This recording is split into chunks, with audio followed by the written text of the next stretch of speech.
اعوذ بالله من الشیطان الرجیم. قل ادعوا الذین زعمتم، بگوی پیغمبر علیه السلام ادعوا الذین، آواز بده، طلب کنید در فریادتان، الذین مکسانی را زعمتم که شما گمان میبره که یا قابل پرستش و بندگی هستند، کسانی را که شما گمان داره که یا اهلیت زیره داره که ما در وقت مشکلات برش آواز بدیم. مثل که آلی یک تعداد علی رضی الله عنه را میگه، نه تنها که آواز میدن و مردم هم تلقین میکنه، نادی علیا مظهر العجایب ینجیک من کل کرب و نائب. این را براتان گفته رئیس که علی رضی الله عنه را فریاد بزنی و در هر حادثه و تکلیف در یادتان میرسه. خو عجیب است چقدر از اولادش در کربلا شهید میشه، در یاد از ما رسیده نمیتونه، خود یادی تو میرسه. تعجب است از این که در حماقت بزرگ کدام است که مردم امیالی به می سیستم دعوت میده و مردم میپذیرشه. چقدر جای تأسف است که مردم امیر نمیفهمه. قرآن چی میگه؟ قل بگوی پیغمبر علیه السلام ادعوا الذین، طلب کنه کسانی را که زعمتم شما گمان داره که لایق پرستش یا آواز دادن است، فریاد برش میکنه، من دونه، غیر از الله متعال. غیر از الله متعال ملک هم شامل میشه، پیغمبر هم شامل میشه، ولی هم شامل میشه، صحابی هم شامل میشه، جن انس کل گیره. هر کسی را که شما گمان داره که لیاقت آواز رسی را داره، فریاد رسی را داره. فلا یملکون کشف الضر عنکم، اختیار خود نداره دور کردن تکلیف از شما. جبرائیل امین ملک مقرب است من نزد الله متعال، میتونه تکلیف بدون اذن الله از کسی دور کنه از کی را قبول کنه.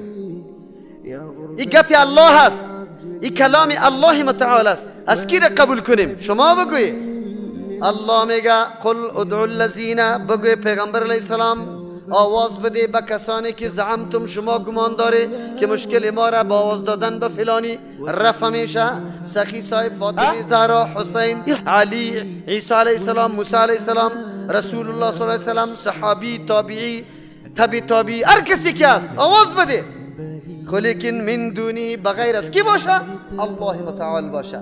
الله بر ما میگه فلا یملکون کشف الضر عنکم، در اختیار نداره دور کردن تکلیف مصیبت عنکم از شما، ولا تحویلا، گردانیدم نمیتونه، از سرم دور کردن نمیتونه، از شما یک دیگه طرفم کچ کردن نمیتونه که شما درگیر نشوید. این سخن کی بود؟ الله متعال. امروز ملت کدام طرف صدا میزنه؟ راستی تا نبگوی. یا آیت قرآن کریم کدام پنهانی داره؟ کدام تاویل داره؟ هیچ چیز نداره. معنای ظاهری حقیقی معناست، هیچ کس دیش تو بالا کرده نمیتونه. کسی باشه ادعا کنه که نه این آیت دیگه معنا داره. خیر کدام طرف روان هستیم؟ جناب پیر صاحب به مرید صاحب میگه، مرید از پیشش سوال میکنه که من خورات خوفناک است، خفتن از تو میروم، اگر کدام مشکل پیش شود که فقط به ما صدا بزن، به شیخ عبدالقادر جیلانی صدا بزن، در مشکلت میرسد. یک تعداد دوستای ما سری بسیار علما چی داره؟ گمان خیلی نیک داره، لیکن وقتی کتاب او عالمی که سرش گمان نیک داری او در حق پیری خود نوشته میکنه که در فلان جای مریدی پیر صاحب در حج روان بود، کشتی در حالت غرق شدن شد، سواریای کشتی فریاد کردن که حالا یک مرتبه در یادش آمد که اوه پیر صاحب خو مرا گفته بود که تکلیف برات پیش میشه برای ما آواز بده. دمیجه آواز داد، پیر صاحب رسید، کشتی را شانه داد، کشتی پس راست شد. مریدی دیگه در هندوستان برش میگه کمی پشتی مرا یک کمی بخور، دامنش بالا میکنه که پشت یک دم زخمی است. برش میگه جناب عالی، جناب شیخ صاحب، تو خونه بیرون برآمده ای، نه تکلیف دیده ای، نه کسی تو را زده، این پشت را اینقدر زیاد زخمی زده است. گفت پشتی گپ نگر. گفت نه که حالا به ما نگویی، ماندنیت نیستم. گفت خیر که نمیمانی، فلانی پیربایی میگنه، دو نفر که از یک پیر وظیفه گرفته باشه او را پیربایی میگه. فلانی پیرباییت گفت در کجا بود؟ گفت در فلان جای کشتیشان در غرق شدن دود آواز داد و من رسیدم شانه دادم اونجا زخمی شد. اونجا زخمی شد. 70 نفر صحابه با شمول رسول اکرم صلی الله علیه و سلم در میدان احد. خود پیغمبر حضور داره، دفع نمیتونه مصیبتی که بالای صحابه میآید، مصیبتی که بالای خودی رسول الله میآید دفع میتونه؟ نمیتونه. لیکن پیر صاحب او مولوی صاحب او را قدر لقب بزرگم داده که پرسان نکو، نمیگم. لیکن مردم اینطور یک گمانهای خیلی نیک بالای بعضی کسا داره، خبر نداره که کدام طرف انسان دعوت میده، در کجا آدم میکشانه، در شرک مبتلا میکنه یا به سوی یکتاپرستی الله آدم میبره. قرآن بر ما میگه فلا یملکون کشف الضر عنکم، در اختیار نداره دور کردن تکلیف از شما، ولا تحویلا، نگردانیدن تکلیفه.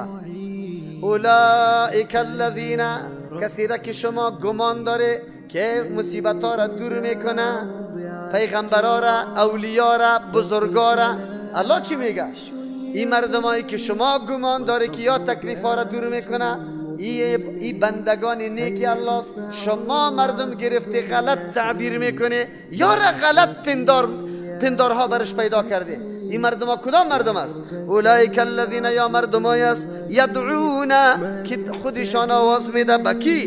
به الله متعال عبادت به الله میکنه، عاجزی به الله میکنه. یبتغون الی ربهم الوسیله، یا طلب میکنه به سوی پروردگار خود ذریعه نزدیکت. تمام روز در جستجو تلاش از دیگه، پس چه قسم به الله خود نزدیک کنه؟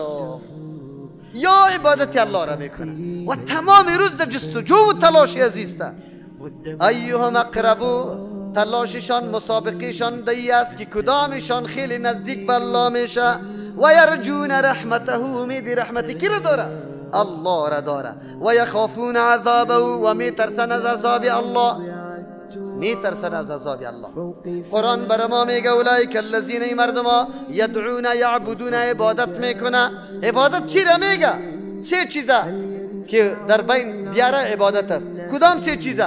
یبتغون، طلب میکنه، الی ربهم، بسوی پروردگار خود، الوسیلت، ذریعه نزدیکت، که ایهم اقرب، کدام از یا به الله خیلی نزدیک شوه، محبوب شوه. تمام روز یاد محبت الله تلاش کرده رایسته. حتی الله محبت میکنه، اوامرش انجام میده، ذرایع نزدیکی را به الله طلب کرده رایستن میرن، محبت الله را قوی میسازه. بعد از او و یرجون رحمته، امید رحمت الله را داره، آرزوهای خدا اعتماد سر الله داره که پورا میشه. و یخافون عذابه، از عذاب الله میترسه. این مفهومی چی بود؟ عبادت. مفهومی چی بود؟ الله خلاصه کرد.